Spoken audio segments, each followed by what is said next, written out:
जय श्री कृष्ण, जय जगन्नाथ। गीता महात्मा चैनल को आपण को स्वागत। एठारे प्रतिदिन आपण पाइबे श्रीमद् भगवद गीतार श्लोक सहित अनुवाद एवं संपूर्ण विषय वस्तु। आशा रखी आपण श्रद्धा भल पाइबा निश्चय मिलिबो।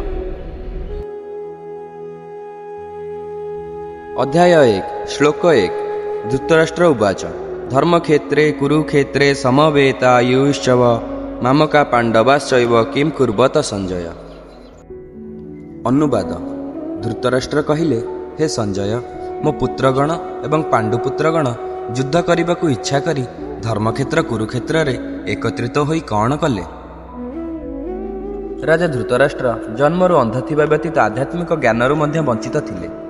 निज पुत्रंक प्रति तांकर आसक्ति तांको धर्म मार्गरू विच्युत करथिला एवं न्यायतः जो राज्य पांडव मानकर थिला ताको से बलपूर्वक अधिकार करथिले।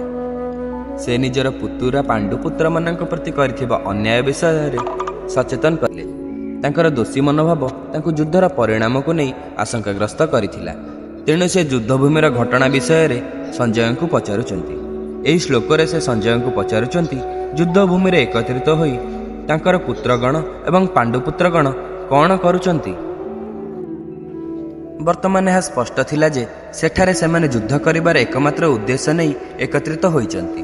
तेणु सेमाने युद्ध करिबा स्वाभाविक। तेबे धृतराष्ट्र एपरि काहींकि पचारुचंती जे सेमाने कौन कले।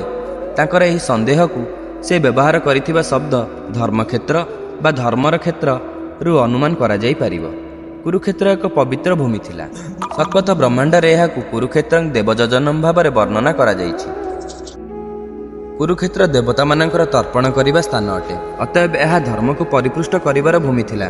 धृतराष्ट्र आशंका करुथिले कुरुक्षेत्रर पवित्र भूमि तांका पुत्र मानकर विवेक को जाग्रत कराइबो एवं सेमाने तांकर संपर्कीय पांडव मानकर हत्या को अनुचित विचार करिवे। सेमाने हुएत एक शांतिपूर्ण समाधान पाई राजी होई जाई पारंती। एही आशंकारे धृतराष्ट्र घोर असंतोष अनुभव कले।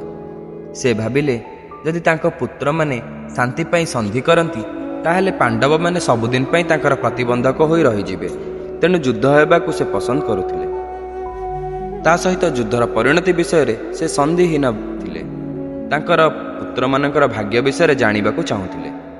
तेणु से संजय को कुरुक्षेत्रर युद्धभूमि जेउठु दुई पक्षर सैन्य एकत्रित होइचंती तार गतिविधि विषय रे पचारुचंती।